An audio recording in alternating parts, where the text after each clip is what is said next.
Sebenarnya berapa sih angka proteksi asuransi yang cukup? Bapak Ibu bosan nggak sih kalau agen Anda setiap tahun datang terus mencari Anda untuk mengajak Anda beli polis baru?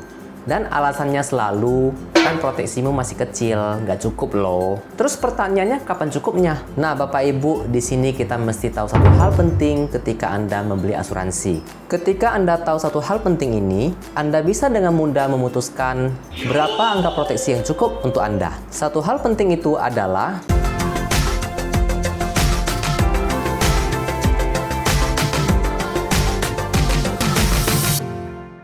asuransi ini buat apa? Mungkin Anda heran, loh bukannya asuransi untuk kalau sakit dapat duit? Benar, itu salah satu tujuannya. Saya menemukan ada 3 tujuan dalam membeli asuransi.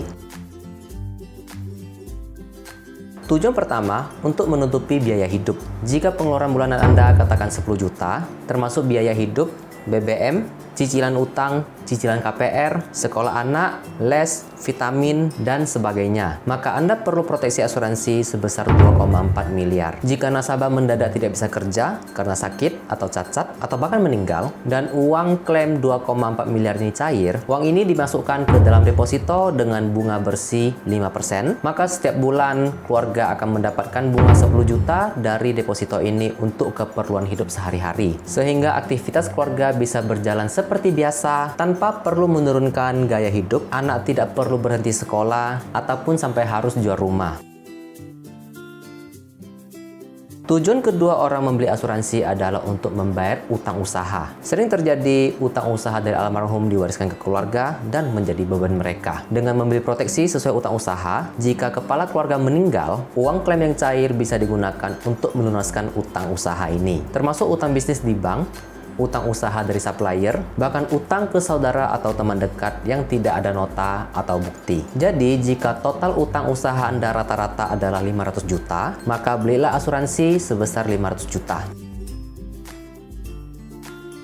Tujuan ketiga orang beli asuransi adalah untuk biaya pengobatan sakit kritis. Jika Anda punya obat dewa yang bisa menyembuhkan segala jenis penyakit kritis, atau Anda yakin produk kesehatan multilevel tertentu pasti bisa menyembuhkan penyakit kritis dan hanya butuh biaya beberapa juta saja, maka Anda tidak perlu membeli asuransi untuk biaya pengobatan sakit kritis. Namun, jika Anda merasa ada kemungkinan perlu pengobatan medis dari rumah sakit untuk sakit kritis, belilah asuransi untuk mengcover biaya-biaya tersebut. Anda bisa beli kartu rumah sakit all you can claim yang menanggung biaya pengobatan sesuai tagihan. Bisa juga Anda membeli fasilitas asuransi sakit kritis yang memberikan dana tunai. Berapa angkanya untuk pengobatan sakit kritis? Tidak ada batasnya. Bisa 1M, 2M, 5M, kita tidak tahu. Karena tergantung negara dan fasilitas yang Anda gunakan dalam pengobatan. Juga tergantung kondisi tubuh dan jenis penyakit yang dialami nasabah.